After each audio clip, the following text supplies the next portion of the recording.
கௌதம் ஜீவா கிட்ட என்ன போட்டி நடக்க போகுதுன்னு கேட்க அது ஒன்றும் இல்லை மாமா, முறுக்க கட்டி தொங்க விட்டுருப்பாங்க.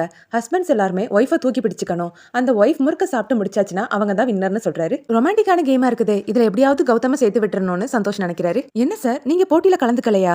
அது சரி, துப்பாக்கினா நின்ன இடத்துல சுடலாம், இது அப்படி கிடையாதுல்ல. சரிங்க சார், நீங்க ஓரமா ஒதுங்கி நின்று கை தட்டுங்க, நாங்க போய் விளையாடுறோம்னு சொல்லிட்டு கிரண் ஸ்ருதியை கூட்டிட்டு போறாரு. கௌதம் அவரோட டாக்டருக்கு கால் பண்ணி, டாக்டர் நான் ஒரு வெயிட் தூக்க போறேன், இதனால என்னுடைய டிஸ்க்ல எந்த ப்ராப்ளமும் வராதுலன்னு கேட்க, முடிஞ்ச அளவுக்கு அவாய்ட் பண்ணுங்க, இல்லனா ட்ரீட்மெண்ட் பண்ணிக்கலாம் டாக்டர் சொல்றாரு. அப்புறமா போட்டியில கௌதமும் கலந்துக்கிறாரு. கிரணும் ஸ்ருதியும் முதல்ல அவுட் ஆயிடுறாங்க. இதெல்லாம் தேவையான ஸ்ருதி கோவப்பட்டுட்டு போறாங்க.